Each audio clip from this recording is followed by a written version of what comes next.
Kayo po ba mga bossing ko ay parang napakailap sa inyo ng swerte? Yung ba tipong pagod na po kayo, madaling araw pong gumigising pero parang sa ulat-wala ang inyong kasipagan. Hirap at hirap pa rin. Asya mga bossing, huwag na po kayong malungkot mga bossing. Marami tayong pwedeng gawin. Bukod po sa talagang kailangan ay mag-double time tayo sa pagkayod, ay subukan nyo po itong gawin sa bulak.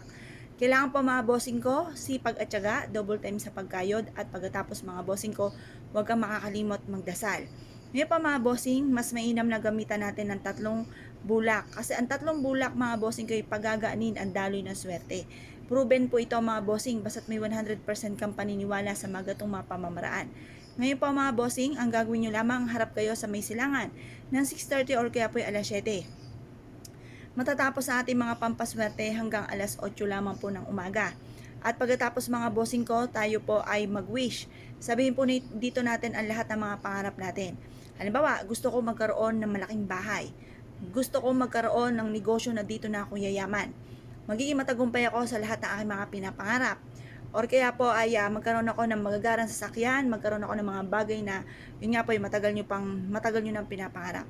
Basta i-wish nyo yung smooth nyo makamtan kasi may mga pangarap na napakahirap makamit, yung ba parang humigit ka ng asa lungga para lang ito ay makamtan. Kaya mas mainam ang ating pong i-wish ay yung smooth nating makamtan ang mga pangarap.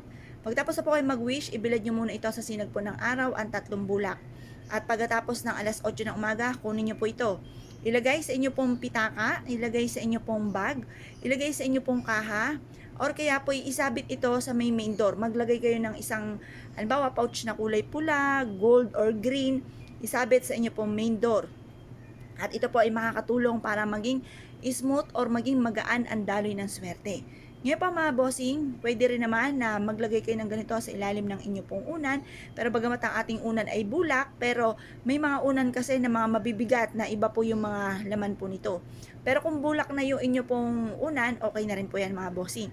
Mas mainam po naman yung ating mga unan ay na napapagpag ninyo sa liwanag ng sinag ng araw at napapainitan po ito sa umaga. Para kung may mga kumapit man na mga negatibo po dyan, iyan po ay mawawala. Ngayon pa mga bossing, proven po ito na napakaswerte basta't may 100% kang paniniwala sa mga gatong mga pamamaraan at mararamdaman nyo ang magaan na daloy ng swerte matapos nyo po itong gawin. Ngayon pa mga bossing, kung kayo paninaniwala at nais nyo po itong gawin, wag na po kayong magpatumpik-tumpik pa, subukan nyo po ito mga bossing.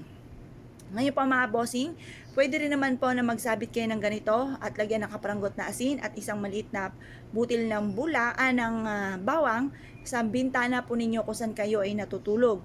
Upang sa ganon, habang kayo natutulog, kapitan kayo ng swerte, maging magaan yung daloy ng swerte, at yung mga bad spirit ay hindi po maka-enter sa loob ng inyong tahanan at makatulog kayo ng mahimbing mga bossing.